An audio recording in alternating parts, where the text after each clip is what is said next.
Bonjour Chloé. Bonjour. Alors on se tutoie, on se vous voit. Oh, on peut se tutoyer. On peut se tutoyer. Ouais. Alors Chloé, donc tu es une artiste visuelle. Et tu as réalisé un court-métrage notamment qui s'appelle Les Petits Cailloux, qui a reçu un César du meilleur court-métrage d'animation en 2015. Alors, c'est quoi d'abord une artiste visuelle? C'est quelqu'un qui fait un peu ce qu'il veut.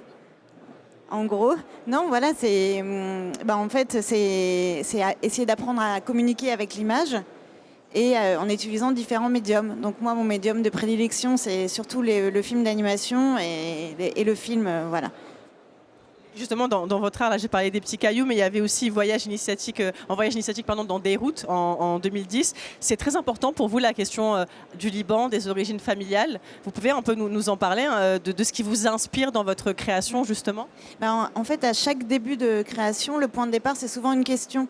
Je me pose des questions sur le pourquoi, du comment, et réaliser un projet ne me permet pas forcément d'y répondre, mais au moins de soulever les problèmes et de me dire que finalement la réponse n'est pas très importante. Voilà, notamment par rapport à l'identité, l'origine.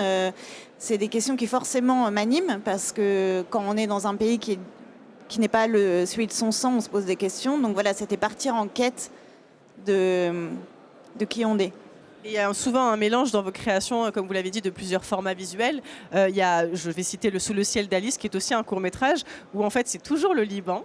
Et c'est à travers l'histoire d'un couple, et il y a un mélange à la fois d'images en prise de vue réelle et d'animation. Comme ça, comment on réfléchit justement à quand alterner les types d'images qu'on utilise? En fait, c'est un long métrage, celui-là. Donc Pardon, excusez-moi. Donc c'est un long métrage. métrage. Que j'ai, en fait, au début de l'écriture, je voulais le faire en prise de vue réelle, et l'animation ne me servait qu'un effet spécial, en fait, comme un effet spécial. Parce que moi, j'aime beaucoup les vieux films, et c'était des procédés très, très utilisés quand on n'arrivait pas à King Kong, par exemple, c'est en animation.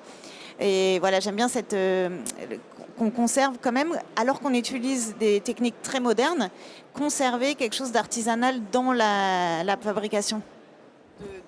De l'image en tant que telle, vous voulez dire, de l'effet spécial. Et du coup, on va revenir à cette question du Liban, parce que c'est quand même important d'en parler au vu de la situation actuelle. C'est quoi votre rapport à ce pays, à vos origines? Pourquoi il vous tient autant à cœur? Parce que je ne sais pas s'il y a des gens qui connaissent le Liban, mais c'est un pays très passionnant, qui ne peut pas laisser indifférent. Donc forcément, j'y suis attachée, parce qu'en plus, j'ai été élevée par des parents libanais et que j'ai un peu souffert, on va dire, de ce manque de chaleur familiale, parce qu'on a été coupés du Liban. Mes parents étaient assez isolés en France, et donc il y a toujours eu un fantasme pour ce pays, parce que pour moi, il représente quelque chose qui m'a manqué. Et donc à chaque fois, vous avez envie de revenir via des courts-métrages ou des longs-métrages. C'est ça, en fait, le cœur de votre travail? Et comment se passe le processus créatif? Comment vous écrivez? Comment vous imaginez vos œuvres? C'est plutôt en solitaire? C'est du travail d'équipe? Comment vous concevez? Il y a toujours une impulsion qui est solitaire, une envie, voilà, de départ. Et après, moi, j'aime beaucoup le travail en équipe. Donc, dès l'écriture, je travaille avec des co-scénaristes. Et après, il y a aussi le producteur. Voilà, c'est vraiment un travail de groupe, même s'il y a une impulsion de départ. C'est pour moi quelque chose c'est aussi une façon d'aller vers les autres. Voilà, je crois que j'étais très timide, et du coup, ça me permet c'est un moyen de vous exprimer aussi. Voilà. Et est-ce que là, vous avez des projets qui sont en cours de réalisation, en cours d'écriture? Et de quoi ça parle, si vous pouvez nous en parler? Là, j'écris un deuxième long métrage, et ça parle de la capacité qu'ont les enfants à imaginer comme des mondes parallèles, voilà, pour pallier à l'ennui.